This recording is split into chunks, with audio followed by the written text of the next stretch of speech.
Ladies and gentlemen, the Hyundai Alcazar, a Creta with extra space, extra features, and is quite literally one of the most highly anticipated launches of the year. But is it worth the extra cash? Well, let's find out as we stand here at the front.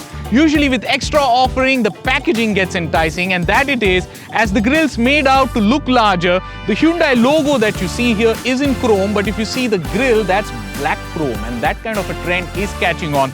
Very Lexus-like, and the Hawkeyes amongst you will see that there is a camera nicely tucked in beneath the Hyundai logo. You will also find these cameras to the side and at the back, meaning that you're going to have that parking assistance, bird's eye point of view feature inside when you're driving. Over to the side, if you see, you can call it a stretched Creta, but it has been done tastefully, I think. It's organic, seamless, and the proportions are well balanced. The length of the car overall is 200 millimeters more than the Creta, but then the wheelbase, that's what matters for the amount of space that's inside. Well, that's 150 millimeters more, and that's quite a lot.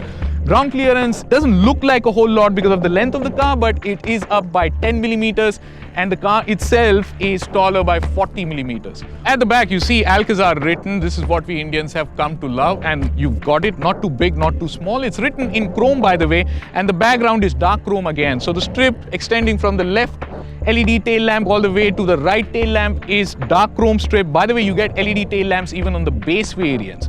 You do also notice dual exhaust tips here below. Apart from that, everything else is not dull or boring, but it's like the fine print that you don't really bother or prefer to read on a packaging. And that's because the design, it's not polarizing opinions. It's pretty conventional, not over the top, from the 2000s one might say. But remember, this is for the family guy, and this kind of a design is also what will age better.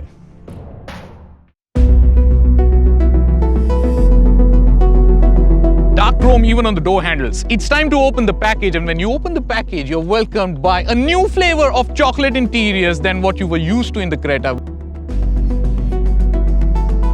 Let's step inside. All right, I'm ready for a long distance journey here in the second row of the Alcazar. That's what it's meant for. Oh, by the way, these pillows here must be an optional for the headrest, but they are really, really comfortable. In the second row of Alcazar, you get these lovely captain seats, very comfortable, lots of knee room, lots of headroom. Enough room, of course, because of the extension of the wheelbase to make yourself at home for all these long journeys. Apart from that, you have this floor-mounted handrest center unit, which works as a handrest. There's space here for your things, wireless charging, 2 cup holders, food tray here, and over to the side, if you want your own privacy at signals or elsewhere, you got nifty little sun blinds. Okay, so now getting into the third row is not going to be as cumbersome as you may have thought, and that's all thanks to the one-touch tumble-down function for the captain's seat. In the third row of the Alcazar here, I'm nice and cozy only because I have my own personal blower speed option here. To the left and to the right, we have independent USB charging ports. There is cubby hole, cup holder, and individual AC vents. Now, I don't know if adults can be comfortable on long distance journeys here in the third row, but then children certainly can be. But then the question arises, how big are the children? Because, well, there are no ISOFIX mounts here in the third row. All right, flooring the Hyundai Alcazar 2-liter 7-speed dual-clutch transmission. Is it really a car that seems to be doing 0 to 100 under 10 seconds? Well, the manual one feels a lot faster and does it in about 9.5 seconds.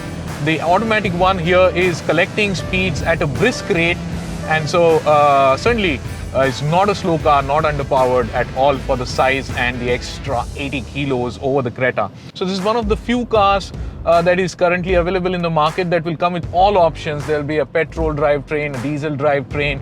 Both will have manual and automatic gearbox mated to it. But of course, the buyer who's going to go in for this, he's not going to buy this car for the engine sportiness or for how fast the car is. I mean, the main intention here is a good amount of travel comfort for you and for your family members. Now, you folks there, if you look at the dash here, well, everything will look very nicely put together. It's all very delectable and pleasant to look at. The look and feel of the cabin, of the dash, is very premium. Of course, the fully digital instrument cluster here also lights up your mood, it lights up your day, and then there are different kinds of animations out there as you toggle through driving modes. So in that sense, a very, very impressive car, even from the driver's seat. Though it's meant for the family guy, it's got those small little things that a driver is also going to enjoy. an enthusiast is going to enjoy. There are paddle shifters that don't feel so flimsy and have an upmarket feel to them. Overall, I think going over bumps, bad roads, this car is just doing a far better job than the Creta does.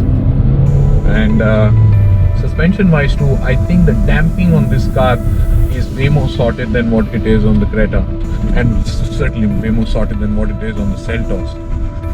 Anyone who was fearing that the Alcazar was just going to be a stretch Creta, well, it's not. It's a whole lot more than that.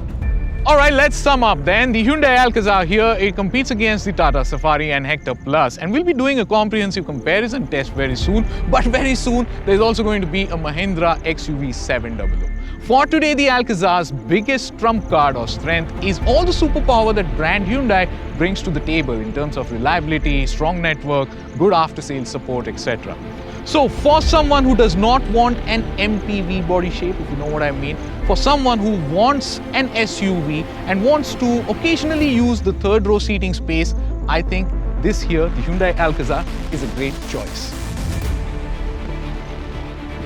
But the top end of the Hyundai Alcazar, well, when compared to the top end of the Hyundai Creta, costs what? An extra of 2 lakh rupees. But for that money, this is such a compelling case. It's a phenomenal 4 to 5 seater.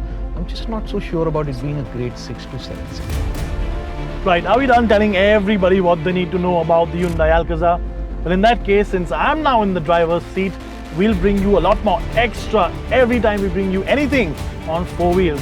Thank you so much for watching Powerdrift, and I'll see you next time.